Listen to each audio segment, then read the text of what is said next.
I'm Jeff Altman, the Big Game Hunter. I'm referred to as the Big Game Hunter because I've been hunting down leaders and staff organizations for 40 plus years.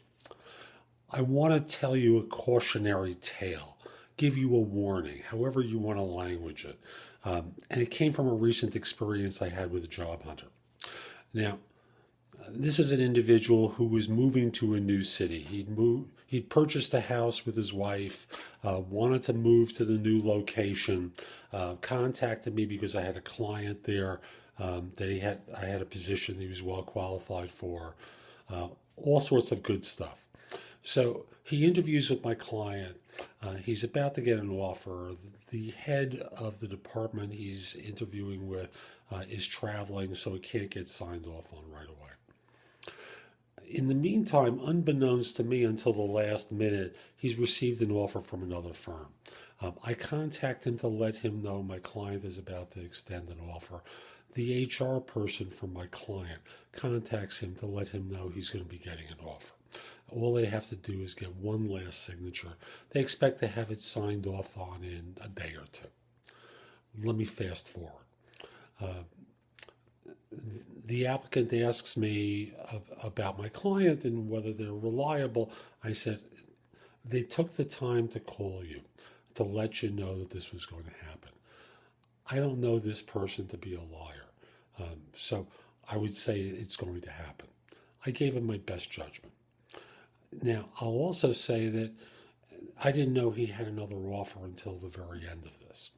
And he emails me on a Friday evening to say, based upon what he's heard from the HR person, he's going to turn down the offer he has and wait for my client. And the horrible thing that happened is that the head of the department decided not to sign off on the offer. Now he's out of a job, can't recover that other offer. He's got to find something, and he's moved to his new city. So he has no income. Now, consider that a lesson. What you do instead is one of a couple of things. Number one is you delay communication. And I want to be clear, I did not ask him to turn down that other offer. You know, the lesson here is a bird in the hand is worth two in the bush. The way to have handled that situation is, number one, and there are two alternatives. Number one is you accept that offer and set a start date out maybe a week further, so that in this way you can stall a week's time for my client to have come back. If my client hadn't, he would have gone off to that other job. And then if my client came through, he could have made another decision if he thought that made sense. Not my choice, his choice. The second thing is to just stall the acceptance of, or the turn down of the offer, stall the acceptance of that original offer, and try to wait for my client. And if pressured, ultimately accept, delay the start a little bit. You get the idea. You don't turn down offers based upon a hope, a wing, and a prayer. What you do is you turn down offers when you have something, not necessarily in writing, when you have the oral offer, when you're being told that that offer is going to be issued in writing, etc. Not before that, especially in situations like this where he was going to be stranded in effect without a job at a time where he really needed to be positioned. So, again, my advice is a bird in the hand is worth two in the bush. Stall as long as you can. Delay starting as long as you can, if that other offer is the preferred job. And again, if it isn't the preferred job, it doesn't matter. But in this case, it was. The money was going to be significantly better. The work was going to be significantly better. You get the idea. But you don't turn down something for the hope that something may come through. Because as happened here, sometimes it doesn't. So this is Jeff Altman. I hope you found this video helpful. If you did and you're watching on YouTube, share it, leave a comment, click the like button. Just do something that lets people know that you found it worthwhile.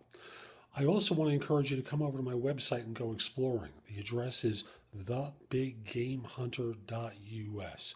I have all my videos there. I have podcasts of Job Search Radio and No BS Job Search Radio there. You can read previous articles from my e-zines, No BS Job Search Advice and No BS Hiring Advice, plus receive complimentary subscriptions to each. You have lots of places that you can post your resume to, easy to work with career builder links, information about my books and guides to job hunting, other people's books. So come over to thebiggamehunter.us and go exploring. A few final things. First of all, if your firm's trying to hire someone, send me an email at the address below. Let me know who to contact and whether I should mention your name. I'd love to help your firm staff positions. If we're not already connected on LinkedIn, send me a connection request. The address is linkedin.com/in/thebiggamehunter. Finally, if you have a question about job hunting, you're not alone. Everyone does. After all, you don't do it all the time. I'm involved with job search 24/7. It really is 24/7 these days, and I've been doing it for more than 40 years. Most people make the mistake of asking a friend, a colleague, a manager, a family member, someone who's changed jobs once or twice versus I filled over 1,100 positions in my career. I've coached so many people in my job search.